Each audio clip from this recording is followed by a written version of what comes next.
Although Hamas refuses to release the hostages, Israel's military action has sparked anti-Israel protests. This is the vision that has captured our attention, of protesters waving the Hamas flag outside of the White House. Our position in the Imperial Court grants us immense privilege to escalate against the Zionist entity and its lapdogs.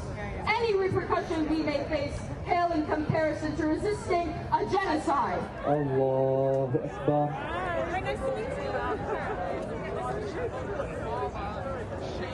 سمع الله لمن حمده.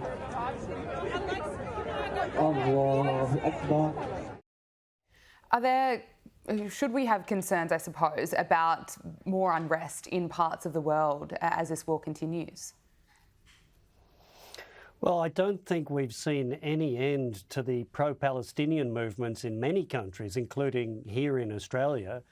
But I think that's going to harden the Trump administration's resolve to back Israel. So I don't think they're doing the people in Gaza any favours with that kind of protest in Washington. I just do not see that Gaza and Israel are at any point where they're going to negotiate an end to the war.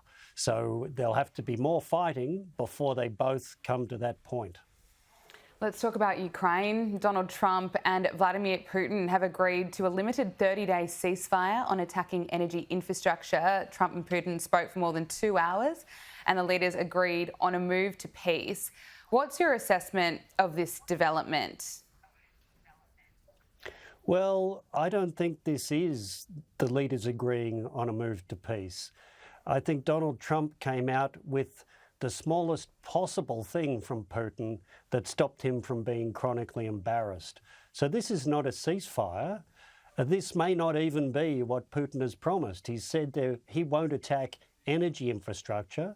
Donald Trump's version is Putin said he wouldn't attack energy and critical infrastructure. They're two different things. Putin doesn't want to end the war unless he's handed Ukraine wrapped up like a gift. So this process is not leading to peace at the moment. It's just giving Putin an opportunity to demand more. What I think Donald Trump needs to do is put some of the pressure he's put on Ukraine onto Russia. Do you give him any credit for engaging with Putin? No, I don't. It's easy to engage with someone if you want to accept all of their demands uncritically and foist them on the partner you've been supporting. And that really is the net assessment of what Donald Trump has been doing to now.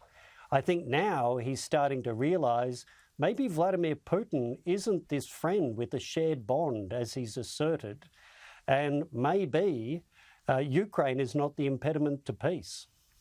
Okay, well, look, it may be a long road ahead, but I have some comfort that there are at least discussions underway. Let's talk about an incident in Serbia. Footage has emerged showing what appears to be a military-grade sonic cannon being used to disperse protesters in Serbia. Now, it's claimed that riot police deployed the weapon to demonstrators who'd gathered in Belgrade to stage a massive protest against government corruption. Let's take a look.